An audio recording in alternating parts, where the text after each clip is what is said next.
안녕하세요. 5일 동안 진행되는 롱코비드와 후유증 대처를 위한 서울 시민의 슬기로운 생활 라이브 2일차 진행을 맡은 YTN 라디오 김혜민 PD입니다. 반갑습니다. 여러분 어떻게 지내고 계세요? 사실 이 질문은 굉장히 형식적인 질문이었죠. 코로나 이전까지는요. 그런데 코로나 이후에는 정말 이 질문이 너무 절실하고 현실적인 질문이 됐습니다. 제 주변에도 코로나 걸린 분들이 걸리지 않은 분들보다 훨씬 많은 상황입니다. 아마 여러분들 상황도 마찬가지일 텐데요. 그런데 이게 코로나가 걸리고 끝나는 게 아니더라고요. 코로나 걸린 이후에도 굉장히 많은 분들이 다양한 증세로 고통받고 어려움을 겪고 계십니다. 증세도 다양하고요. 그래서 서울시와 서울시 자살 우리 예방협회가 우리 서울시 자살 문제를 다루는 것뿐만 아니라 이 문제를 다루기 위해 이런 준비를 했습니다. 여러분들 많은 분들이 좀 함께해 주셨으면 좋겠고요. 얼마 전에 보고된 연구 결과에 따르면 그래도 다행히 오미크론 감염자의 경우에는 타변의 감염자에 비해서는 후유증이 좀 적다고 합니다. 그렇지만 겪는 사람 입장에선 굉장히 어렵고 힘들죠. 여러분들께서 이 방송을 통해서 좀 구체적인 도움들을 전문가를 통해 얻으셨으면 좋겠습니다. 저희 지금 라이브 함께하고 있어요. 라이브 창 열려 있으니까요. 여러분들 오셔서 이런 증세가 있는데 어떻게 해야 되냐고 남겨주시면 제가 오늘 뒤에 나오신 전문의에게 여쭤보고 혹시 또 우리 선생님 말고 다른 분야의 질문들이라면 저희가 5일 동안 계속 이어지니까요. 제가 다른 선생님들께 또 여쭤볼 수 있는 기회를 마련하도록 하겠습니다. 5일 동안 진행되는 마음 치유 집중 주간은요. 전문가 포럼, 롱코비드 후유증 특집 방송, 또 롱코비드 후유증 마음 챙김으로 준비했습니다. 정말 많은 전문가들이 진심을 다해서 준비하고 계시니까요. 여러분들 함께 해주시기를 바랍니다. 자, 와 오늘도 지금 벌써 유튜브 보이는 라디오 창에 인사를 해주세요. 제가 서울시 이 행사를 거의 전속처럼 하고 있습니다. 그래서 저를 기억해 주시고 인사 나눠주시는 분들도 계시는데 감사하고요. 오늘 함께해 주실 분을 소개하도록 하겠습니다. 오늘 1부에는 롱코비드 후유증에 대해 명지병원 정신건강의학과 장진구 교수님 모셨는데요. 교수님 안녕하세요. 네, 안녕하십니까. 반갑습니다. 네. 요즘 그 롱코비드 후유증 이야기하시는 분들 많으시죠? 네, 정말 많이 오시고 그리고 저희 병원에서는 아예 후유증 센터를 새로 열어서 네, 환자분들 따로 보고 있습니다. 네, 근데 이게 롱코비드 후유증인지, 그러니까 코비드 후유증인지 아니면 내가 그냥 갖고 있었던 원래 병이 발현된 건지 헷갈리시는 분들도 많으셔서 네. 오늘 교수님 강의 들으시면 조금 여러분들 구분을 하실 수 있으실 것 같고 또 올바른 대처 방법을 찾으실 수 있을 것 같습니다. 여러분 강의하면서 선생님께서 그 유튜브 보이는 라디오 창을 또 보실 거고요. 또 저도 강의 들으면서 보고 있으니까요. 여러분들 궁금한 거 있으시면 언제든 유튜브 보이는 라디오 창에 남겨주시기를 바랍니다. 선생님 준비되셨어요? 네, 됐습니다. 네, 자 선생님 강의를 먼저 듣도록 하겠습니다. 네, 안녕하십니까. 소개받은 명지병원 정신건강의학과 장진구라고 합니다. 좀 어떻게 이야기를 드리면 좋을까라고 제가 며칠 전부터 고민을 좀 많이 했었는데 코로나라는 질병을 저도 학생 때 배운 질병이 아니고 저도 전공의 때 배운 질병도 아니고 최신의 지견들을 계속 이렇게 공부하면서 그리고 환자분들의 경험을 들으면서 제 임상 경험과 그리고 이야기하듯이 좀 풀어나가는 것이 여러분들이 이해에 좀 도움이 될 것 같아서 우리가 처음 겪어보는 이런 코로나19 그 후유증이 어떤 식으로 나타날 수 있는지 그리고 우리가 어떻게 좀 접근해 보면 될지에 대해서 이야기해 보려고 합니다. 질문 있으시면 언제든지 물어봐 주셔도 되고요.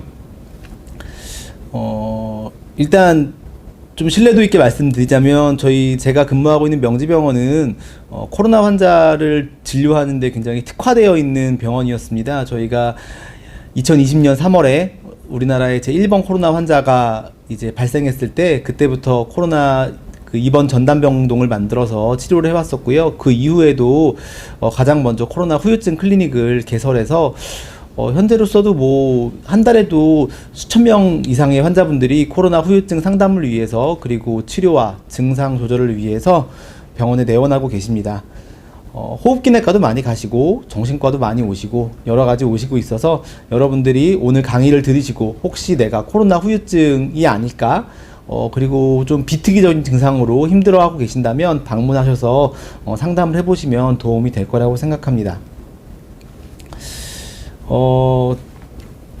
아까 처음에 PD님께서 말씀하셨던 주제부터 잠깐 말씀드리면 저는 여러분들 다 코로나 걸리셨는 분들이 많으시겠지만 제가 코로나를 마지막에 걸렸습니다. 제가 안 걸리고 넘어가는 줄 알았는데 5월에 이제 코로나를 어린이날부터 걸리기 시작해서 격리를 했었는데요.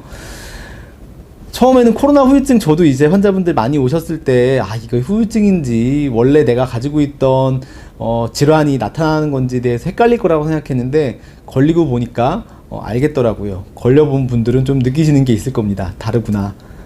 내가 한 달 전과 다른데? 라는 느낌을 저도 확실히 느낄 수 있고 이것이 그냥 뭐 시간 지나면 좋아질 거지 뭐 라고 생각하기에는 걱정이 좀 많이 되는 질환일 수 있다 라는 생각을 좀 하게 됐습니다. 두 가지에서 한번 여러분들이 증상을 구분하실 필요가 있어서 오늘 이 자리가 굉장히 중요한 자리라고 제가 또 생각하는 이유는 저희가 한국에 코로나가 급속도로 퍼지기 시작한 게 오미크론 변이가 들어오고 나서부터인데요. 오미크론 변이가 2월 중순부터 들어오기 시작했습니다. 그래서 3월 한 달 동안 저희가 하루에 뭐 10만 명이 감염됐다, 뭐 넘었다라고 하는 피크를 한번 경험을 했었는데요. 그 이후부터 3개월, 지금까지의 시점이 아급성기 코로나 증상이라고 전문가들이 구분을 하고요. 그게 넘어가면 3개월 이후부터는 저희가 롱코비드, 코로나 후유증, 장기 후유증이라고 이야기를 합니다. 이건 사실 좀 편의상 나눈 거긴 한데요. 그래도 이제 전 세계적으로 사람들이 얘기를 할 때 코로나로 인한 증상이 처음에는 3개월 동안에는 아급성기 증상들이 나타날 수 있다가 3개월이 넘어가면서부터는 후유증이 정말 나타날 수 있나 보다. 아마 지금부터 증상이 시작되는 분들은 아마 후유증 증상일 수 있다라는 생각을 하실 필요가 있다라는 겁니다. 코로나를 걸려져 보신 분들이 저희가 처음에 2020년부터도 많이 나왔었습니다. 이 얘기가 여러분들이 감기도 걸리고 독감도 걸리고 뭐 어린아이들은 뭐 여러 가지 상기도 감염들 많이 걸리잖아요. 근데 이런 상기도 감염들 걸리는 것과 코로나는 근본적으로 다르다라고 이야기를 할 때 급성기 증상에서 다르다고 하는 것이 있습니다. 그것이 바로 후각저하인데요. 정말 신기하게 저도 냄새가 한 2주 동안 안 나더라고요. 한 10일 정도 안 나고 점차 좋아지고 미각 떨어지는 경험을 했었는데 아마 이런 경험을 여러분들이 그냥 일상생활을 살아오시면서 처음 해보시는 경험이셨을 겁니다. 그래서 후각이라는 것의 중요성이 굉장히 부각되고 코로나 하면은 코, 후각 이것이 굉장히 좀 이슈화된 적이 있었는데요. 이게 첫 번째 특징이라고 할 수 있고요. 근데 저야 한 2주 정도 지나고 나서 이 후각 저하가 좋아졌지만 상당수의 분들, 상당수까지는 아니지만 좀 꽤 있는 분들께서 후각 저하가 상당 기간 유지된다. 내가 냄새가 나긴 하지만 이전만큼 나진 않아. 내가 맛을 느끼긴 하는데 이전만큼 느껴지진 않아. 라고 이야기하시는 분들이 좀 있는 것 같습니다. 또 코로나 걸리신 분들의 특징이 이제 피로감입니다. 자주 피곤해. 나 진짜 왜 이렇게 피곤하지? 라고 하시는 분들이 좀 많아지시는 것 같고요. 저도 그런 느낌을 좀 받고 있는 것 같습니다. 그리고 세 번째 말씀하시는 분들은 이제 기억력 저하인데요. 이 기억력 저하는 이 기억력이라는 게 저희가 정신과나 아니면 어떤 센터들을 가시면 인지기능이라고 얘기를 하는데요. 인지기능이 이제 굉장히 복잡한 영역입니다. 내가 사람 이름 기억하는 것도 인지기능이고요. 내가 생각을 얼마나 빨리빨리 할 수 있느냐도 인지기능이고 내가 어떻게 집중을 할 수 있느냐도 인지기능입니다. 그래서 어떤 사람들은 기억력은 매우 좋은데 한 가지에만 완전히 집중을 하게 되거나 아니면 기억력은 또 매우 좋은데 아니면 너무 산만해서 굉장히 좀 기억력이 저평가되는 분들도 있고요. 굉장히 좀 복잡한 영역인데 뒤에도 말씀드리겠지만 코로나 후유증을 겪으시는 분들의 인지기능 특징은 이른바 뇌 안개 증상, 브레인 포그라고 하는 증상으로 호소하시는 분들이 많습니다. 머리가 멍해요. 제가 기억이 안 난다기보다 기억력 검사하면 기억력 검사는 상당수가 정상으로 나오는데 생각하는데 집중이 되지 않고 생각을 떠올리는데 시간이 오래 걸리고 이제 그런 경우들을 호소하시곤 합니다. 이제 과학자들이 처음 보는 질환이니까 이제 온갖 방법을 동원해서 이 특징적인 증상들을 모아서 코로나 바이러스의 특징, 도대체 왜 냄새가 안 나게 되고 왜 사람들이 피곤해지고 왜 기억력이 떨어지는가, 왜 집중력이 떨어지는가를 이야기를 할 때 가장 중요시되게 생각되는 아이디어 하나가 이거 다 뇌랑 연관된 거 아니야? 혹시 코로나가 그냥 단순히 상기도 감염이 아니라 우리 뇌에 어떤 영향을 미치는 것이 아닐까? 라는 가설을 세우고 그 가설을 증명하기 위한 여러 가지 연구들을 해왔습니다. 그리고 제가 앞으로 그런 연구들을 좀 이해하기 쉽게 좀 설명을 해드릴 거여서 결론부터 말씀드리면 코로나 바이러스가 뇌에 감염을 일으켜서 뇌 기능을 저하시킨다는 것은 아닙니다. 아직 거기에 대한 증거는 명확하지 않고 오히려 떨어지는 편이고요. 다만 감염으로 인한 여러 가지 감각 저하나 감염으로 인한 사회적 고립 등으로 인해서 뇌 기능이 떨어질 수 있다. 2차적인 문제다라고 생각하시는 편이 좀 더 지금 알려진 기전으로서는 합리적이다라고 생각하실 수 있을 것입니다. 이거 굉장히 유명한 두 영화죠. 지금 딱 봤는데 다 세 단어네요. 미나리와 기생충. 둘 다 미국에서도 굉장히 성공한 영화였는데 기생충을 보면 기생충에 굉장히 한 가지 중요한 플롯으로 냄새라는 플롯이 좀 나옵니다.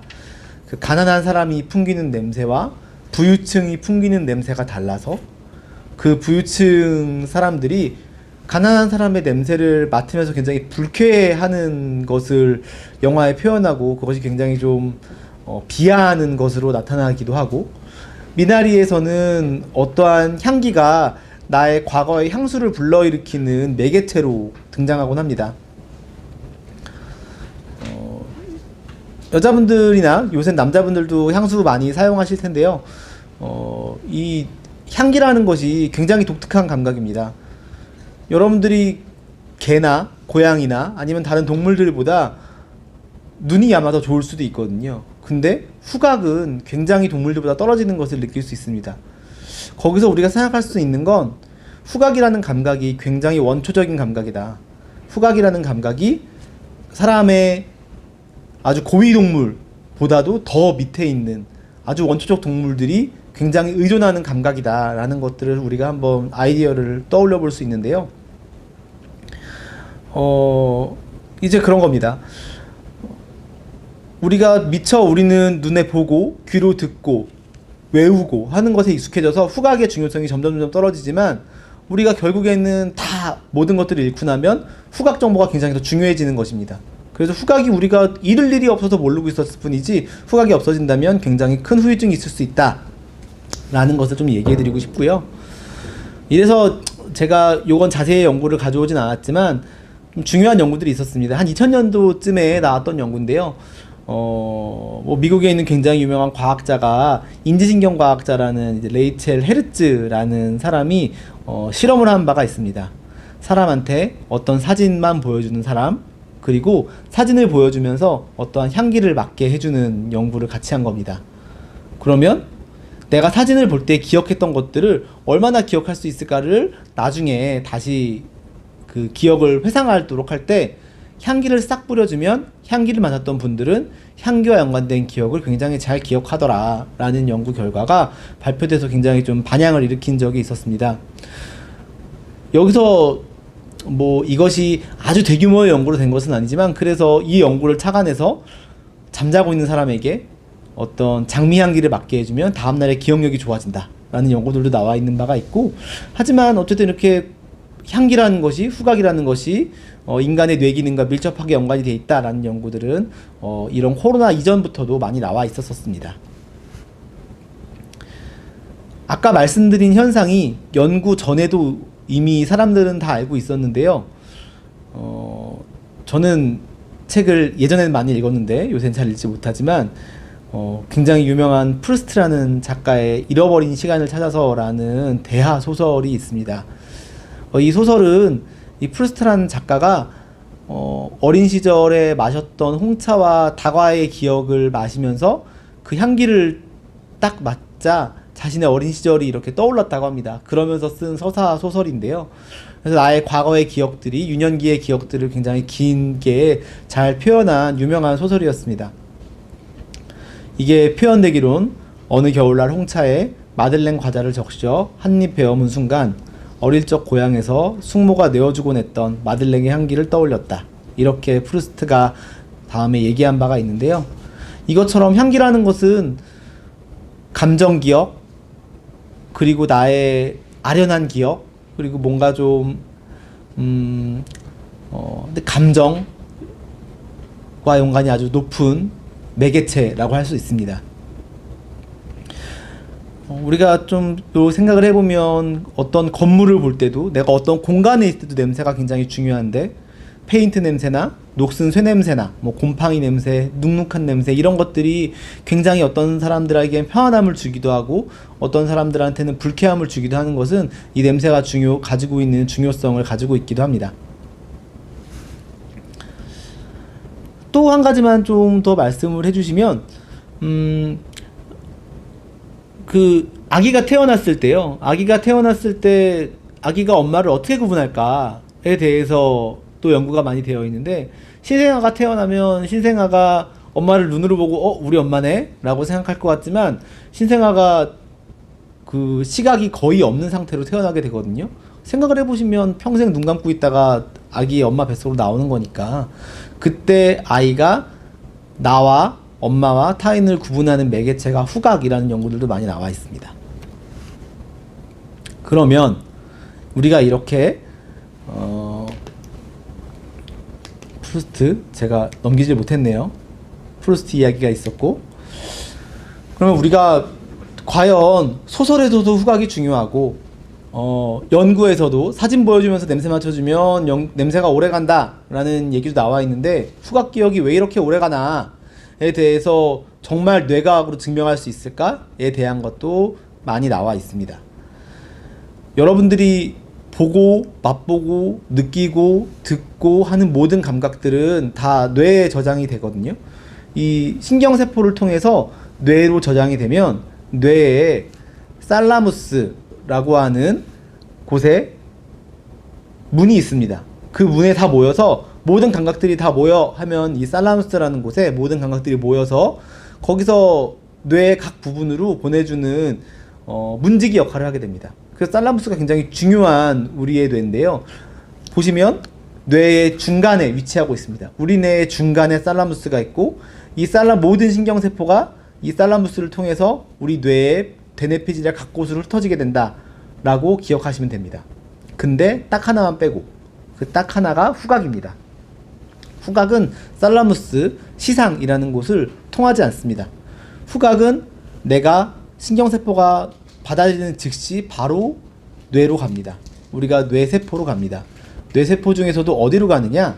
기억을 담당하는 히포캄푸스라고 하는 해마라고 들어보셨을 겁니다. 치매랑도 굉장히 연관되어 있는 알츠하이머 치매랑도 연관되어 있는 해마로 연결되고 감정과 우리의 공포 반응, 기쁘고 슬픔을 감장하는 아미그달라라는 곳으로 바로 연결됩니다. 이게 굉장히 중요한 내용이거든요. 아니 내가 눈에 보는 것도 한 번 거치고 만지는 것도 한 번 거치고 귀도 한 번 거치는데 후각은 바로 연결된다. 아주 직접적이다. 빠르다. 라는 것을 해부학적으로도 증명이 되어 있습니다. 그래서 뭐 옛날부터도 뭐 유럽에서 향수를 많이 뿌리고 우리가 그 사람의 향기를 기억하고 뭐 이런 노래 있잖아요. 장범준 씨의 뭐 그 샴푸 향이 느껴진다 라는 것들도 모두 다 이런 것에서 나온 아주 과학적인 근거가 있는 그런 기억이지 않을까 싶습니다. 그런데 평생 맡아보던 냄새를 코로나 때문에 제가 2주간 못 맡았습니다. 그래서 코로나가 굉장히 후각과 연관되어 있는 후유증이 나타날 수 있겠다라는 가설을 가지고 많은 연구들이 진행이 되고 있다라는 점을 말씀드리고 싶습니다. 그러면 후각 손실이 왜 일어날까? 도대체 이거 왜 이러는 거야? 라고 나오면 제일 무서운 건 야, 후각신경에 코로나 바이러스가 침투해서 후각신경을 죽여버리나 보다. 그러면 후각신경은 뇌에 바로 연결되어 있다 그랬는데 그러면 뇌 손상도 있는 거 아니야? 그러면 이거 뇌염 아니야? 라는 공포심이 처음에 좀 나왔었습니다. 그래서 코로나 처음에 막 코로나가 2020년에 나왔을 때는 뇌기능과 코로나에 관한 연구들이 굉장히 많이 나왔었습니다. 그런데 여러 가지 이제 연구들의 결과들이 나오면서 그건 좀 아닐 수도 있겠다라는 결과들이 나오고 있는데 임상적으로는 첫 번째로는 후각신경이 재생되는데 걸리는 시간을 보면 알 수 있습니다. 후각신경이 한 번 죽으면 재생이 될 수 있는데요. 재생하는데 보통 걸리는 시간이 한 달 반 정도라고 얘기를 하거든요. 한 달 반 정도라고 얘기를 하니까 근데 저도 코로나 후유증에서 해결되는데 한 2주가 지금 채 걸리지 않았거든요. 그걸 생각해보면 물론 장기적으로 후각 손상을 입으시는 분들도 있긴 하지만 상당수의 후각 저하를 익히시는 분들은 후각신경 문제가 아닐 수도 있겠다라는 것이 임상적으로 좀 의문이 제기가 되기 시작했습니다. 너무 빨리 회복된다 이 뜻이죠. 그리고 이거는 뭐 셀이라는 굉장히 이제 저명한 의학 잡지에 가장 최근에 나타난 연구인데 코로나로 죽은 사람들의 뇌를 분석해서 코로나로 죽은 사람들의 뇌의 후각을 감당하는 곳이 줄어들어 있나라는 것을 봤는데 줄어들어 있긴 하지만 거기에 바이러스에 감염되어 있다는 증거는 없었다라는 얘기가 또 아주 적은 엔수지만 나오기도 했습니다. 아니 그러면 다행이긴 한데 코로나 걸리면 후각신경이 조금 손상을 입을 수 있을 것 같긴 하지만 이게 뇌 기능에 직접적으로 영향을 미치는 건 아닐 수 있을 것 같긴 한데 왜 냄새가 안 맡아지는 걸까? 라는 얘기가 나왔고 후각신경을 싸고 있는 주변에 염증 반응이 너무 심하게 일어나서 즉 후각신경 주변에 염증 반응이 너무 심해서 주변에 고름이 너무 많이 차서 냄새를 못 맡는 거 아닐까? 그래서 후각신경이 마비되는 거 아닐까? 라는 기전이 두 번째로 나오기 시작했습니다. 첫 번째는 직접, 두 번째는 간접이겠죠. 또 제가 오늘 연구에서 오늘 말씀드릴 좀 가장 중요한 연구 중에 하나인데 네이처라는 잡지에 2022년 3월 2일날 게재된 논문입니다. 이 네이처라는 잡지는 하여튼 뭐 아마 들으셨겠지만 가장 저명한 의학 잡지 중에 하나고요. 의학을 떠나서 자연과학계에서 가장 유명한 잡지 중에 하나입니다. 굉장히 흥미있는 연구를 했습니다. 저희가 코로나가 터지기 전에 이 영국 사람들이 모여서 그냥 정상인들 다 모아서 우리 모두 MRI 찍으세요 라고 얘기하고 우리 모두 인지기능 검사 한번 해봅시다 라고 얘기해서 수천 명의 자료들을 모아놨습니다. 근데 그 이후 1년 있다가 코로나가 터진 겁니다. 그래서 코로나가 터진 다음에 코로나가 터지고 나서 영국에서는 아시다시피 굉장히 코로나가 빨리 터졌잖아요. 2년쯤 있다가 사람들 다 모은 거예요. 3년 전에 우리 검사했던 사람들도 모두 다 모여보세요 라고 얘기를 해서 800명을 모았습니다. 800명한테 당신 코로나 걸렸었어요? 라고 물어보고 걸린 사람, 안 걸린 사람을 구분해서 다시 분석을 해봤습니다. 800명의 자료를 가지고 있는데 1년 있다가 코로나에 걸린 사람과 안 걸린 사람을 다시 모아서 다시 검사를 해봤더니 놀랍게도 코로나에 걸린 사람의 뇌 구조가 변해 있었고 코로나에 걸린 사람의 기억력이 떨어져 있더라.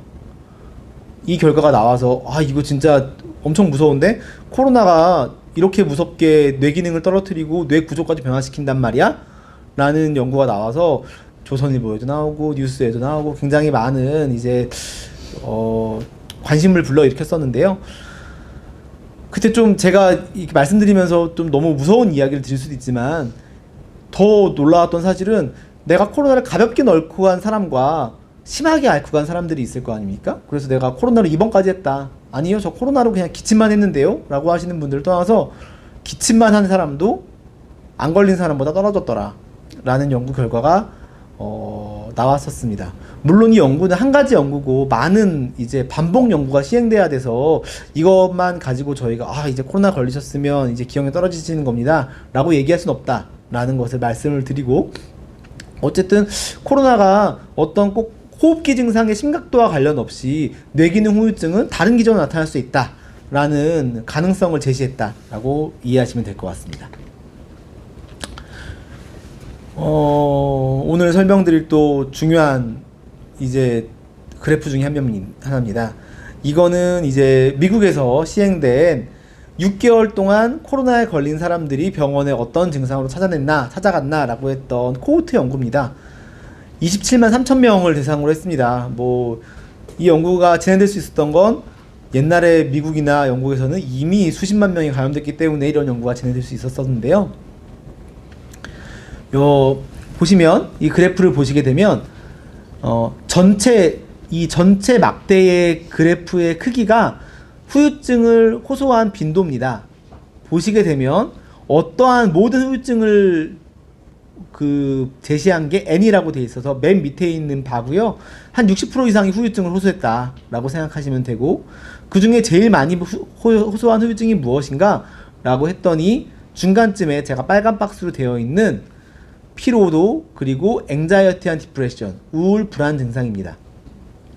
우울 불안 증상이 20% 이상에서 나타났다라는 것을 보실 수 있는데, 재밌는 건 가장 진한 분홍색을 제외하고 중간 분홍색이 의미하는 것이 첫 3개월 동안 나타나지 않았는데 이후 3개월에 나타난 증상을 표시한 겁니다.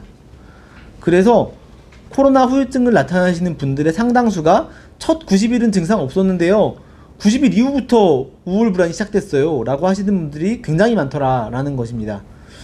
그래서 나는 코로나 후유증 없었는데 이제 나는 잘 넘어간 거 아니야 라고 생각했지만, 아마 지금부터 3개월이 지난 다음부터 우울 불안이 생긴다면 이것이 코로나 후유증일 수 있다라는 가능성을 제시하는 논문이라고 할 수 있습니다.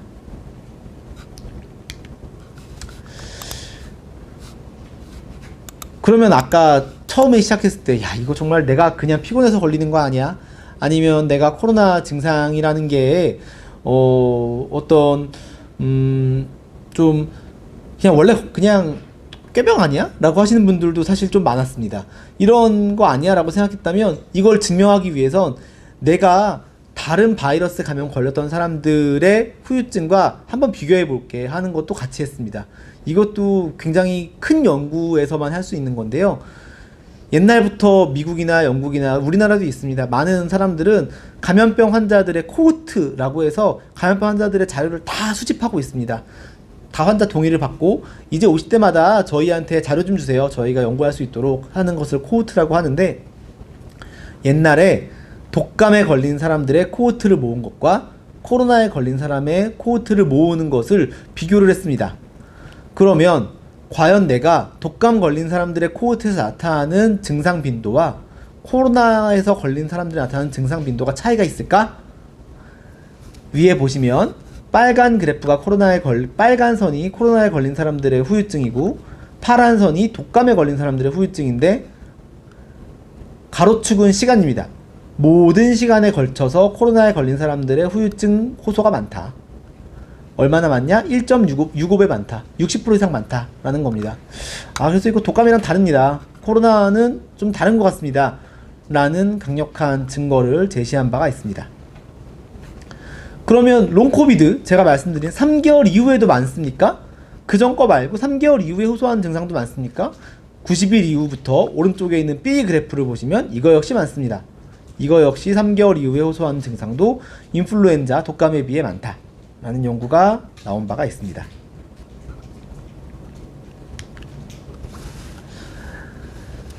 왜 걸리냐? 왜 걸리냐에 대해서도 많은 연구들을 했지만 복잡합니다.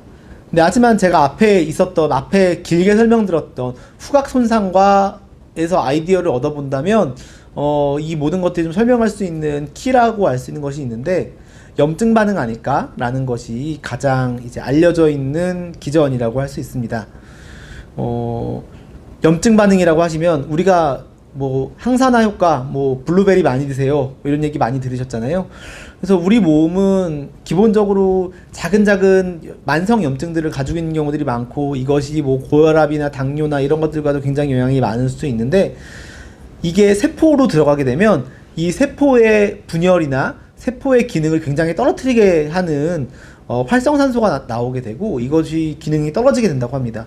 이것이 뇌에도 영향을 미치게 되고, 그러면 뇌 기능도 떨어진다 라는 것들이 많은 연구에서 나타나고 있습니다. 이 또 코로나 후유증 증상을 호소하시는 게 꾀병이라는 고 주장했던 사람들의 특징에서 나타나는 게 만성 피로증후군, 그리고 항암제 치료받고 피곤하다고 하는 사람들, 이런 사람들과 증상이 굉장히 비슷하다라는 이제 아이디어에서 착안해서 증거들이 나오고 있는데, 그 증거가 방금 말씀드린 이제 활성산소 모델, 옥시데이티브 스트레스 모델. 그래서 내가 산소가 부족해서 염증 반응이 일어나고, 그리고 염증 반응에 이상한 산소들이 들어가게 돼서 굉장히 염증 반응이 과도하게 되고 미토콘드리아가 일을 못한다. 이게 항암제 먹으면 되고, 이게 만성 피로증후군에 걸리면 생기고, 이게 코로나에 걸리면 생긴다 라는 가설들이 좀 나오고 있습니다. 그러면 과연 만성 피로증후군이란 뭔가 라는 게 또 좀 다음 이슈일 텐데요.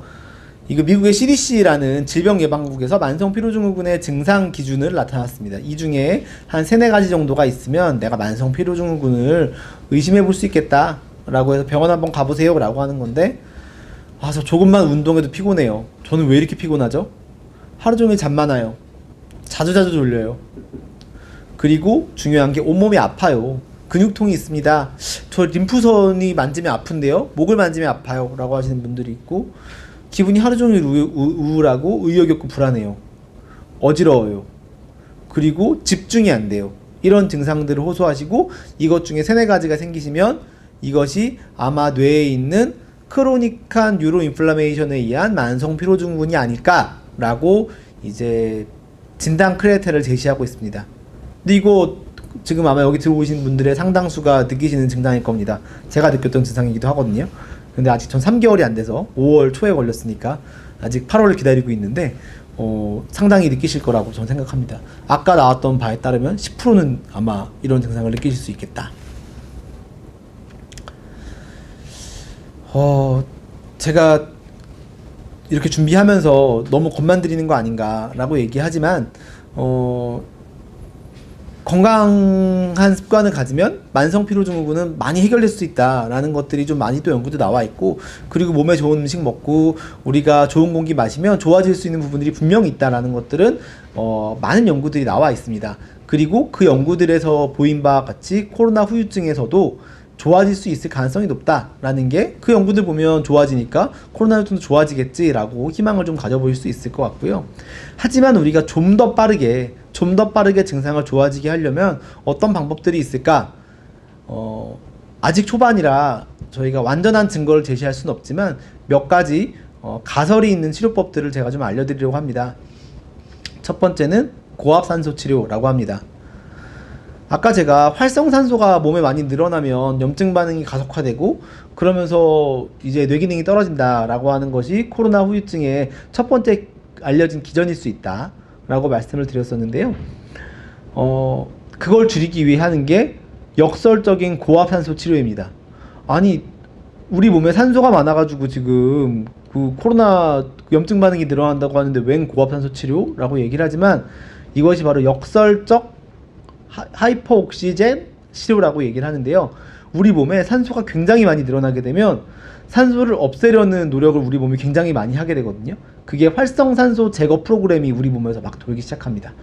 그걸 인위적으로 일으키게 되면 항노화 효과도 생기게 되고, 기억력도 좋아지게 되고, 피로도도 좋아지게 되고, 염증 반응도 줄어들게 된다 라는 것이 30년 전부터 알려져 있었습니다. 그래서 우리가 항암 치료하시는 분들이나 아니면 어떤 운동선수들, 무산소 운동을 열심히 하시는 분들 있죠? 그런 운동선수들, 그리고 어떤 감염병에 걸리신 분들한테 활성산소 치료를, 아니면 연탄가스에 중독되셨던 분들, 약물 중독이셨던 분들한테 고압산소 치료를 많이 해왔습니다. 근데 이 코로나 걸리신 분들한테 도 효과가 있지 않을까라는 가설을 가지고 해외에서 몇 번 이렇게 사용이 되고 있고, 우리나라에서도 지금 임상시험이 이제 슬슬 진행되려고 하고 있어서 이런 것들을 좀 찾아가 보시면, 그리고 치료를 한번 권유받아 보시면 좀 더 빠른 효과가 있을 수 있지 않을까라는 가설을 좀 가지고 있습니다. 고압산소 치료는 뭐 여러 가지 세팅들이 있는데요. 보통 하시는 치료는 이렇게 산소통 안에 들어가는 겁니다. 1인이 쓰는 건 아니고요. 그래서 폐쇄공포증이 있는 분들한테도 조금 좀 가능할 수 있는 게 여러분이 같이 들어가시기 때문에 좀 더 안심을 할 수 있습니다. 고농도의 산소를 주입한다라고 생각하시기보단 높은 압력에서 산소를 주입한다라고 생각하시는 게 낫고요. 높은 압력에서 산소를 주입하면 우리 몸에 산소를 굉장히 높은 농도로 주입할 수 있게 된다 라는 것이 좀 중요하고요. 보통 이 안에 들어가서 1시간에서 2시간 정도씩 우리가 다른 이제 내과 질환자들한테는 이걸 막 40-50번씩 하게 되는데 코로나 환자분들한테는 한 2주 정도 하면 효과가 있지 않을까라는 생각을 좀 하고 있습니다. 두 번째로 이제 알려져 있는 것이 뇌 마사지라고 하는 뇌 자극 치료라는 건데요. 뇌 자극 치료는 크게 두 가지로 나눌 수 있습니다. 자기장을 이용해서 뇌를 자극하는 것과 전기 신호를 이용해서 뇌를 자극하는 것이 있는데요. 뇌를 자극하면 아까 뇌 기능 저하는 직접적인 것이 아니라며 라고 이야기를 했지만 이 뇌 기능을 아까 뇌 세포가 직접적인 손상을 입는 건 아니지만 이 뇌 자극 치료를 하면 주변 환경에 대한 이제 자극도 같이 되거든요. 그래서 내가 우울증이 하는 것처럼 뇌에 자극을 하게 되면 내 부교감 신경이 활성되고 부교감 신경이 활성되면 자율신경계가 안정화되고 자율신경계가 안정화되면 내 염증 반응이 줄어들고 이런 좋은 코스로 돌게 될 수 있지 않을까라는 생각이 들어서 TMS 치료라는 것들이 좀 가능성이 제시되고 있고요. TDCS라는 뇌 직류 저기 자극술이라는 게 있는데요. 이거가 우리나라에 허가받은 지 한 달밖에 되지 않았습니다. 하지만 외국에서는 이미 수년 전부터 쓰고 있었지만 이거는 전기 신호를 주게 되면 뇌 신호를 조금씩 변화시켜서 효과가 있지 않을까라는 연구들이 나와서 이것들을 통해서 뇌혈관에 있는 그리고 우리 뇌 기능의 뇌혈관에 있는 염증 반응이 줄어들 수 있을 것 같다. 사이토카인이 줄어들 수 있을 것 같다. 라는 가설로 활용해보고 있습니다. 저희 명지병원에서도 증상이 심하신 분들을 대상으로 이런 것들을 권유드리고 진행하시고 만족도를 느끼시는 분들도 좀 있습니다. 마지막으로 이제 짧게 여러분들이 혹시 나만 이런 거 아니야? 라고 생각하실까봐 명지병원 그 코로나 클리닉에 찾아오시는 분들을 좀 설명드리려고 합니다. 이거 한 달 전 자료고요. 그 한 달 동안에 더 많은 분들이 오셨습니다. 한 달 동안에 한 1,400명 분 정도 오셨을 때 3월부터 4월 초까지의 자료만 가지고 온 거고요. 여자분들이 한 65%로 좀 더 많으셨고요. 나이대로 보시면 40, 50대들이 좀 많으셨습니다. 60대도 많죠. 70대가 넘으시면 오히려 숫자가 좀 줄어든다라는 것들을 좀 알 수 있고 한창 일을 하시는 분들, 40, 50대 분들이 증상 호소를 하시면서 많이 온다라는 것들을 좀 알 수 있습니다. 보통은 한 가지 증상으로 오시는 게 아니라 한 4-5가지 이상의 증상으로 오시게 되고요. 진료과도 이제 저희 코로나 클리닉에 오시면 그날 뭐 내과, 뭐 호흡기내과, 신경과, 정신과, 이비인후과 등을 돌아다니면서 한 번에 진료를 보실 수 있는 시스템으로 진료를 볼 수 있습니다. 요것도 좀 재밌는 자료인데요. 저희는 3개월 이내에 악읍성 환자들을 봤기 때문에 심폐증상과 전신증상이 굉장히 많았습니다. 하지만 네 번째 보시면 정신신경심리증상이라고 보시는 것이 확진 30일 이후에 굉장히 늘어나는 것을 볼 수 있습니다. 그래서 코로나 걸리신 다음 분때 아마 시간이 지날수록 이러한 호흡기 증상보다 우울, 불안, 피로 때문에 오시는 분이 그리고 내가 그런 증상을 호소할 가능성이 좀 더 많을 수 있겠다라는 얘기를 좀 드리고 싶습니다. 뭐 비슷한 내용이고요. 30일 이후에 오시는 분들 라고 하시면 기억력 저하, 피로, 소화불량, 우울하다, 멍하다, 시력이 저하된다, 피부에 발진난다 이런 분들이 점차 늘어나는 것들을 볼 수 있었다 라는 얘기를 좀 드리고 싶습니다. 요거는 이제 좀 더 그런 자료예요. 좀 더 자세한 자료고 정신과까지 오신 분들, 그래서 정신과 협진까지 오셨던 분들 20명 분만 제가 모시고 왔습니다. 그래서 그 50명 분에게는 저희가 이런 증상 말고 좀 더 자세한 설문조사와 자세한 인지기능 검사를 한 바가 있는데요. 이 빨간색으로 보이시는 표들이 정말 심한 피로감을 느끼시는 분들 20명 중에 한 40% 정도는 정말 심한 피로감을 느끼셨고요.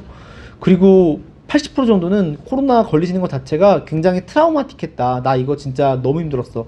코로나 다시 걸리기 쉽지 않아. 라고 경험하시는 분들이 굉장히 많으셨고요. 또 굉장히 재밌는 건 수면도 못 취하시는 분들이 상당히 많았다라는 것들을 제가 20명들을 분석하면서 볼 수 있었습니다. 이거는 이제 마지막에 인지기능 검사까지 같이 했던 건데요. 여기 보면은 CNT라고 되어 있는 것이 Computerized Neurocognitive Test라고 하는 컴퓨터를 이용한 기억력 검사를 하셨다고 보시면 됩니다. 35T라는 건 50점을 만점으로 했을 때 35T는 내가 이제 100명 중에 90등 했다 라는 뜻입니다. 100명 중에 90등 한 거 정도를 못하신 분들, 내가 후유증을 호소하면서 왔는데 진짜 해봤더니 진짜 못했어, 기억력이 이만큼 내가 90등 안에도 못 들었어 라고 하시는 분들을 봤더니 20명 중에 5분이 모든 과제에서, 그러니까 모든 검사에서 다 90등 이하로 점수가 나왔습니다. 그리고 20명 중 8명은 2가지 이상의 과제에서 90등 이하의 결과가 나왔습니다. 근데 그러면 당연히 질문하는 것이, 야, 이거 기억력이 떨어진 게 아니라 내가 피곤해갖고, 피곤해서 못한 거 아니야? 아니면 너 이거 우울해서 못한 거 아니야? 라는 질문이 바로 나올 수 있게 되는데, 재밌는 건 정상 성인들, 모든 성인들의 피로도 점수가 44점이었는데 못하신 분들의 피로 점수는 오히려 38점. 못하신 분들이 피로도는 적었습니다. 피로도는 적은데 기억력은 떨어지는, 인지기능은 떨어지는 이상한 결과가 나와서 뇌기능에 영향을 미칠 수 있다라는 이런 좀 가설이 제시될 수 있었습니다. 네, 제가 마지막에 테이크홈 메시지를 준비했다고 생각했는데 한 가지가 없었네요. 이렇게 나오긴 했는데요. 아직 초반이고 이분들을 대상으로 저희가 3개월 이후에 다시 얼마나 좋아졌는지도 확인해 볼 검사가 있기 때문에 너무 걱정은 하지 마시고 좀 더 치료에 그리고 생활습관 교정에 중점을 두신다면 도움을 받지 않을까라고 생각을 합니다. 이상입니다. 네, 고맙습니다. 아주 쉽고 자세하게 설명해 주셔서 저도 그동안 궁금했던 내용들이 많이 해결됐습니다. 다시 한번 우리 장진구 교수님께 감사를 드리고요. 교수님 잠깐 물 좀 드시고 좀 쉬세요. 너무 열혈 강의를 하셔서. 교수님 쉬시는 동안 또 저희가 여러분들께 좀 안내해 드릴 내용이 있습니다. 그 전에 제가 교수님한테 들은 강의를 조금 요약해 드리면요. 교수님 제가 잘 들었는지 좀 확인을 해주세요. 먼저 여러 가지 이제 기능의 장애가 이제 어려움이 있는데, 먼저 가장 대표적인 건 좀 후각의 문제가 있었던 것 같습니다. 그리고 피곤함, 또 인지 기능까지 좀 다양한 증상들이 코로나 이후에 사람들에게 펼쳐지고 있고요. 하지만 아직까지는 코로나 바이러스가 뇌를 감염시켜서 뇌 기능을 저하시키는 것은 아니라는 거. 아마 감염으로 인한 여러 증상이 2차적 증상일 것이라고 전문가들은 지금까지는 그렇게 예측하고 있습니다. 30일 이전에는 기침 가래라는 좀 공통적인 증상이 많은 것 같고요. 30일 이후에는 좀 기억력 저하나 피로도가 높아지는, 좀 정신적으로 좀 어려움을 겪는 그런 증상들이 또 다양하게 펼쳐지는 것 같은데요. 사실 사람마다 굉장히 경우가 다릅니다. 그래서 여러분들 지금 강의 들으셨고 제가 잠시 후에 교수님하고 질의응답을 나눌 예정이니까요. 유튜브 보이는 라디오 창에 여러분들의 여러 가지 질문들 남겨주시기를 바랍니다. 서울시 자살예방센터와 함께하고 있습니다. 우리 코로나 롱코비드와 또 후유증 대처를 위한 서울시민의 슬기로운 생활, 여러분들 함께하고 계신데요. 서울시 자살예방센터는 또 우리 자살 유족을 위한 자작나무를 운영하고 있습니다. 자작나무는요, 자살 유족, 작은 희망 나눔으로 무르익다의 줄임말입니다. 스스로 세상을 등진 가족을 둔 우리 유족들이 함께 모여서 위로하고 때로는 웃기도 하고 또 함께 울기도 하는 그런 모임입니다. 2008년 우리나라 최초로 시작된 자살 유족 서비스인데요. 자작나무에서 유족을 위한 참 다양한 프로그램들을 준비하고 있더라고요. 이 방송 들으시는 분들 중에 또 꼭 이 자작나무 모임이 필요한 분들이 있을 것 같아서 저희가 영상으로 준비해 봤습니다. 함께 보시죠.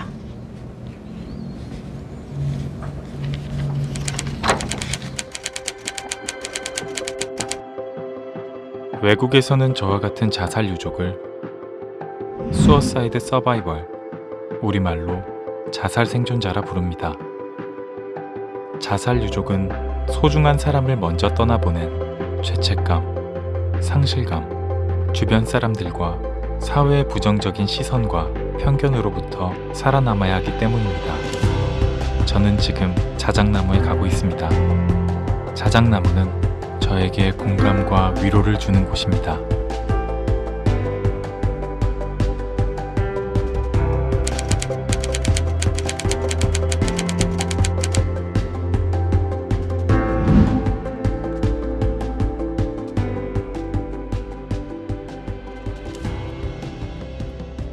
안녕하세요. 자작나무에 참여하고 있는 유족입니다. 문화와 사별 이후 사회적으로 심리적으로 고립된 생활을 하게 되었어요. 그래서인지 시간이 지나도 제 안의 슬픔이 쉽게 해소되지 않더라고요. 우연히 논문 검색을 하다가 서울시 자살예방센터에서 운영하는 자작나무라는 모임을 알게 되었고, 그래서 모임에 참여하게 되었습니다. 사별 대상이 같은 고인별로 공감대를 나눌 수 있는 고인별 모임이 가장 좋았습니다. 그리고 그 외에도 여러 가지 프로그램들이 좋았습니다. 외부로 나가는 활동이나 문화 프로그램 같은 경우 마음의 짐을 내려놓고 잠시 환기할 수 있어서 도움이 많이 되었어요. 2015년 봄에 딸을 떠나보냈어요. 청천벽력 같은 혼돈 속에서 자작나무를 알게 되었어요. 첫 모임을 갔던 그날의 기억이 지금도 생생하네요. 횡설수설 통곡으로 알아듣지도 못할 저의 이야기를 눈물 흘리며 들어주던 동료 유족분들, 선생님들의 따뜻하고도 깊은 배려는 친정처럼 편안했어요. 이후로 자작나무와의 인연을 지금까지 이어오고 있어요. 자작나무가 없었다면 그 고통과 혼돈의 시간을 어찌 견뎠을까요?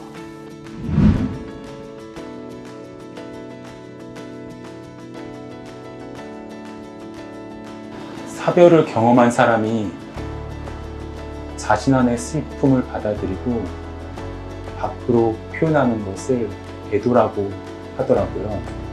우리가 경험한 사별은 인생에서 가장 힘든 일이고, 슬픔을 잘 겪어내기 위해서는 충분한 애도 과정이 필요하다고 하더라고요. 자작나무에서 경험을 공유하며 애도 과정을 건강하게 지날 수 있으면 좋겠습니다. 소중한 사람을 자살로 떠나보는 이야기는 어디서도 쉽게 내어놓을 수가 없어요. 혼자 아파하지 마세요. 같은 경험을 가진 유족들이 모인 자작나무에서는 안심하고 이야기할 수 있고, 눈빛만으로도 서로에게 힘이 되어 주거든요.